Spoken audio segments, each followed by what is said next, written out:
नमस्कार, मैं रीमा प्रसाद। इस वक्त आप देख रहे हैं न्यूज़ 18 इंडिया और इस वक्त की सबसे बड़ी खबर युद्ध से जुड़ी हुई। यूक्रेन पर रूस को हमला किए अब 88 दिन होने को है, लेकिन अभी तक रूस सफल नहीं हो सका है। कब्जा करने की बात तो दूर, उल्टे रूस को कई मोर्चे पर मुंह की खानी पड़ी है। अब इस युद्ध में एक बहुत बड़ा बदलाव देखने को मिल रहा है। यूक्रेन की एक अखबार के दावे की माने तो अब इस जंग में आत्मरक्षा करने वाला यूक्रेन अब रूस पर हमला करने की प्लानिंग कर रहा है। कैसे, इस रिपोर्ट के जरिए हम आपको दिखाते हैं।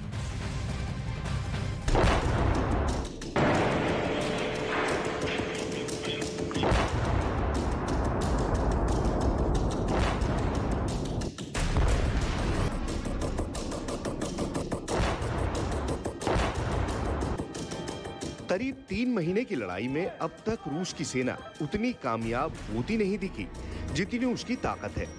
ना तो यूक्रेन के शहरों पर कब्जा हुआ, ना ही उसके सैनिकों का खात्मा। उल्टे पुतिन के सैनिकों का हाल बुरा है। कहीं उनको उल्टे पांव भागना पड़ रहा है तो कहीं उनके टैंक ध्वस्त हो रहे हैं। मतलब क्या यूक्रेन के खिलाफ रूस जंग में हारने वाला है?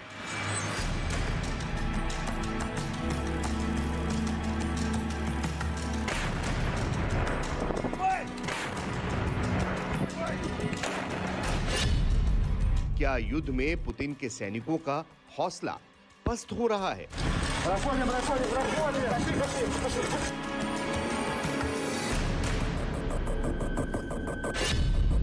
क्या युद्ध में रूस के हथियार फेल हो रहे हैं?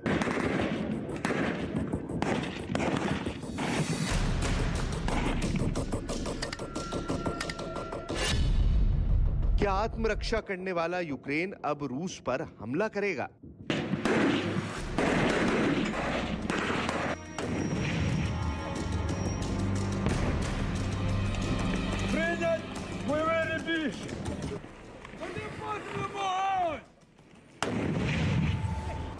युद्ध में अब तक रूस के हमलों पर आत्मरक्षा कर रहा यूक्रेन अब उस पर हमले की तैयारी में है। यूक्रेन की तरफ से बयान आया है कि अब उनका देश 2 महीने बाद रूस पर हमले की तैयारी में है। दावे के मुताबिक 2 महीने के भीतर यूक्रेन जवाबी कार्रवाई के लिए तैयार हो सकता है। मतलब ये कि अब ये जंग और लंबी खिंचने वाली है। यूक्रेन की तरफ से 2 महीने के भीतर जवाबी कार्रवाई करने का दावा वहां की इंटेलिजेंस टीम के प्रमुख ने एक समाचार एजेंसी से बात करते हुए किया। वहीं यूक्रेन के विदेश मंत्री दिमित्रो कुलेबा ने ट्वीट करते हुए रूस को बड़ी धमकी दी और लिखा कि युद्ध कैसे और कब खत्म होगा ये यूक्रेन निर्धारित करेगा। हम एक क्रूर हमले के खिलाफ संयुक्त राष्ट्र चार्टर के अनुच्छेद 51 के तहत आत्मरक्षा के अपने अधिकार का प्रयोग कर रहे हैं।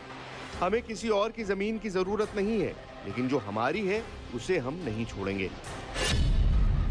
जंग में यूक्रेन के 7 लाख सैनिक। रूस पर पलटवार करने के लिए यूक्रेन की सेना पूरी तरह से तैयार है।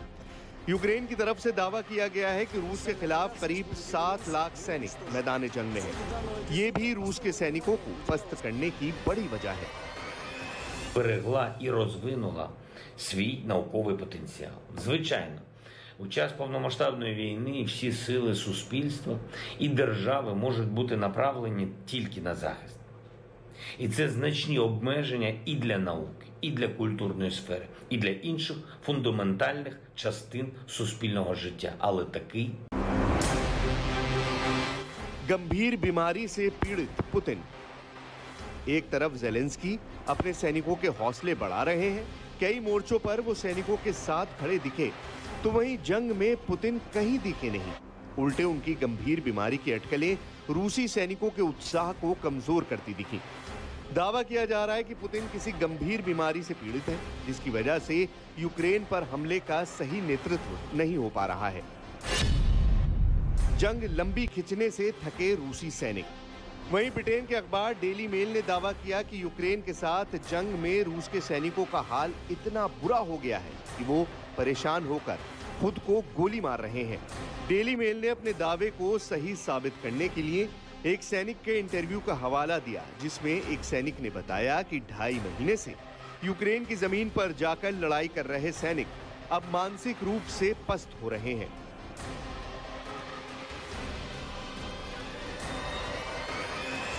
Да у всех в основном паника была, все хотели уйти оттуда. यानी जंग लंबी खिंचने से रूस के सैनिक इतने परेशान हो गए हैं कि खुद को ही गोली मार रहे हैं। पकड़े गए सैनिक के मुताबिक यूक्रेन में जंग लड़ रहे रूस के 2 सैनिकों ने उसके सामने ही खुद को गोली मार ली, क्योंकि इतने दिनों से चल रही जंग लड़ते लड़ते वो दिमागी तौर पर पूरी तरह थक चुके थे।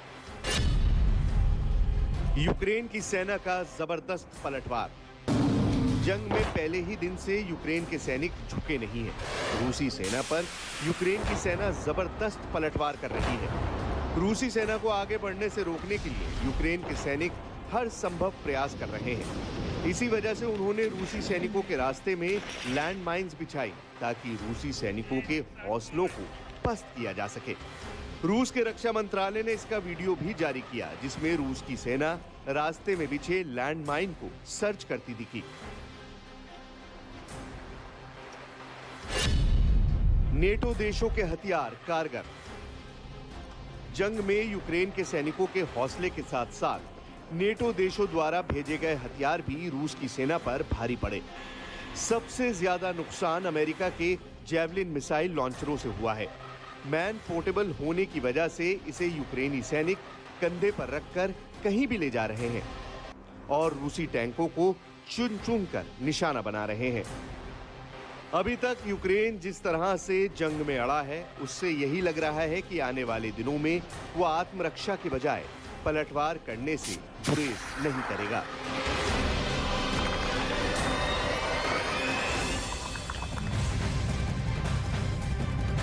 रूस यूक्रेन युद्ध को अब 3 महीने होने वाले हैं। जंग खत्म होने का कोई नामो निशान नजर नहीं आ रहा। इसी बीच पुतिन से दोस्ती का दावा करने वाले शी जिनपिंग डबल गेम खेल रहे हैं। अमेरिका की एक साइबर सिक्योरिटी एजेंसी का दावा है कि चीन दो मुंहा सांप है, जो रूस की पीठ पीछे उसकी सुरक्षा से जुड़े डेटा चुरा रहा है।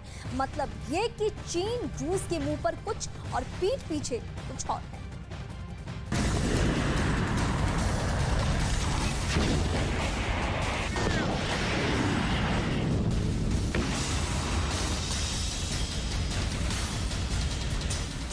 पुतिन से यारी, रूस के साथ गद्दारी।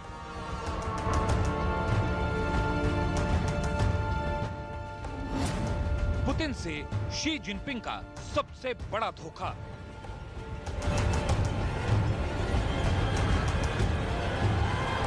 कहते हैं चोर चोरी से जाए लेकिन हेराफेरी से न जाए। चीन की फितरत भी कुछ ऐसी ही है। चीन ने पुतिन के साथ दोस्ती का ऐसा स्वांग रचा कि बाइडेन तक हैरान रह गए।